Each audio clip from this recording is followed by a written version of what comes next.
Our next reading is What is Racial Domination by Matthew Desmond and Mustafa Embraer. Often thought of as something you're born with, you are not born with a race. It is, however, an ascribed status that is socially constructed. It is a symbolic category based on a phenotype or ancestry and constructed according to specific social and historical contexts that is misrecognized as a natural category. A symbolic category is something actively created and recreated by human beings. Symbolic categories mark differences between group people or things. In doing so, they actually bring those people or things into existence. However, the problem of these categories is that it actually flattens those differences. In regards to race, we use phenotype to distinguish racial categories. A phenotype is a person's physical appearance and constitution, including skeletal structure, height, hair texture, eye color, and skin tone. A person's ancestry or ethnicity is a person's family lineage, which often includes tribal, regional, or national affiliations. The racial categories that exist in America may not exist in other parts of the globe. Racial categories are place-specific, bound to certain geographical contexts. Racial categories are time-specific, changing between different historical eras. Race is new. It was developed in the 19th century. Racial domination survives, however, by covering its tracks, by erasing its own history. Races were invented. 1. Blackness becomes associated with bondage, inferiority, and social death. 2. Whites become associated with freedom, superiority, and life. Mexican Americans was invented within the context of colonization of Mexico. 4. Asian American was invented as a response to immigration from the Far East. These are all social constructions. European immigrants from the South and East transformed themselves into whites. And again, this is all reified and held together by a racial ideology. This racial ideology is white supremacy, and it was legitimated by racial discourses in philosophy, literature, and especially science. Americans understood themselves as race, and by and large, accepted the dominant racial classification even if they refused to accept the terms of racial inequality. Naturalization is something that's created by humans and is mistaken as something dictated by nature, carded as unchangeable. We recognize race as natural when we begin to think that racial cleavages and inequalities can be explained by pointing to attributes somehow inherent in the race itself, as if they were biological, instead of understanding how social powers, economic forces, political institutions, and cultural practices have brought about these divisions. When categories become naturalized, alternative ways of viewing the world begin to appear more and more impossible. Race is a well-founded fiction. Ethnicity refers to a shared lifestyle informed by cultural, historical, religious, and/or national affiliations. Nationality is equated with citizenship, membership in a specific politically delineated territory controlled by a government. These categories are mutually reinforcing insofar as each category educates, upholds, and is informed by the others. Ethnicity often carves out distinctions and identities within racial groups. However, these categories should not be collapsed into one. Remember that categories are marked and made. Marked in that they divide the world into distinct categories, imposed themselves on you. They're made in that they're performed, and race is performed, and ethnicity is performed. Ethnicity is described as very fluid, layered, and situationally constructed.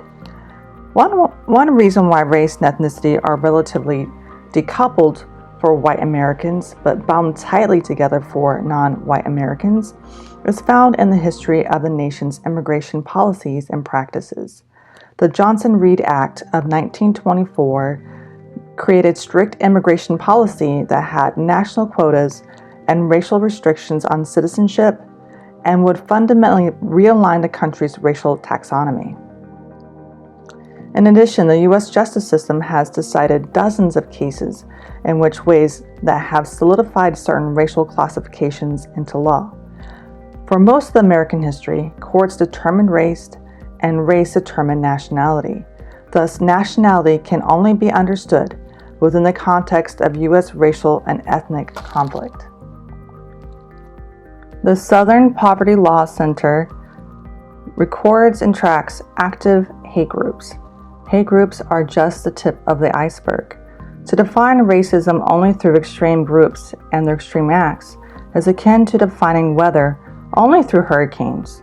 Likewise, racism is much broader than violence and epithets. It also comes in much quieter, everyday, ordinary forms. 1. Individualistic fallacy. Racism is assumed to belong to the realm of ideas and prejudice.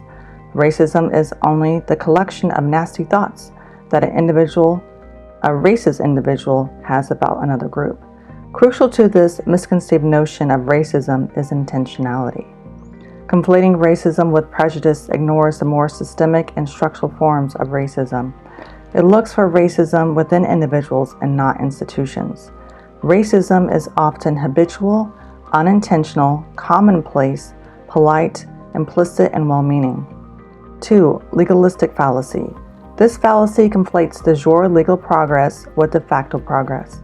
One who operates under the legalistic fallacy assumes that abolishing racist law, racism in principle, automatically leads to the abolition of racism writ large, racism in practice. 3. Tokenistic fallacy. One guilty of the tokenistic fallacy assumes that the presence of people of color in influential positions is evidence of the eradication of racial obstacles. Although it is true that non-whites have made significant inroads to seats of political and economic power over the course of the last 50 years, a disproportionate number remain disadvantaged in these arenas. We need to explore how the simultaneous idealization of Colin Powell or Barack Obama and demonization of blacks as a whole is replicated in much of our everyday world. 4. Ahistorical fallacy. This fallacy renders history impotent. Most U.S. history, namely the period of time when this country did not extend basic rights to people of color, let alone classify them as fully human, is inconsequential today. Today's society is directed, constructed, and molded by, indeed grafted onto, the past. 5. Fixed fallacy. Those who assume that racism is fixed, that immutable, constant across time and space, partake in the fixed fallacy. Since they take the past to be something that does not develop at all, those who understand racism through the fixed fallacy are often led to ask questions such as, has racism increased or decreased in the past decade? And because practitioners of the fixed fallacy are often led to ask questions such as, has racism increased or decreased in the past decade? And because practitioners of fixed fallacy usually take as their standard definition of racism only the most heinous forms, racial violence, for example, they confidently conclude that indeed things have gotten better. Racism metamorphosizes. American race relations assumes different forms in different historical moments. We will now describe different forms of racial domination. First, institutional racism. It is systemic white domination of people of color, embedded and operating in corporations, university legal systems, political bodies, cultural life, and other social collectivities. Domination is institutional racism. It is a type of power that encompasses the symbolic power to classify one group of people as normal and other groups of people as abnormal. It is also the political power to withhold basic rights from people of color and marshal the full power of the state to enforce segregation and inequality. It's the social power to deny people of color full inclusion or membership in associational life. It is also the economic power that privileges whites in terms of job placement, advancement, wealth, and property accumulation. Interpersonal racism is racial domination manifested in everyday interactions and practices. Since we are disposed to a world structured by racial domination, we develop racialized dispositions, some conscious and many more unconscious and somatic, that guide our thoughts and behaviors. Miniature actions or microaggressions have little to do with one's intentional thoughts. They are orchestrated by one's practical sense, one's habitual know-how, and informed by institutional racism. Racial domination intersects with other forms of domination based on gender, class, sexuality, religion, nationhood, ability, and so forth. There is not a monolithic racial experience. When we fail to account for these different experiences, we create silences in our narratives of the social world and fail to explain how overlapping systems of advantage and disadvantage affect individuals' opportunity structures, lifestyles, and social hardships. We should not assume that one kind of oppression is more important than another, or that being advantaged in one dimension of life somehow cancels out the dimensions that often result in disadvantage. This is where we need to take into account intersectionality as described in Crenshaw's video. We also need to take into account Patricia Hill Collins' matrix of domination. Another way to look at this is through interactive intersectionality by Myra Marx Ferrer. This is the overlapping social identities and how they are best understood not only as a collection of points of intersection, but as a figuration or field of shifting, deeply dimensioned, and mutually constituted relationships.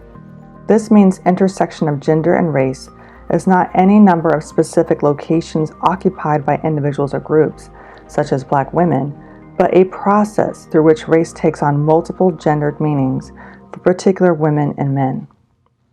In such complex systems, gender is not a dimension limited to the organization of family or reproduction, class is not dimension equated with the economy, and race is not a category reduced to the primacy of ethnicities, nations, and borders, but all of the processes systematically organize families, economies, and nations, and are co-constructed along with meanings of gender, race, and class that are presented in and reinforced by these institutions separately and together.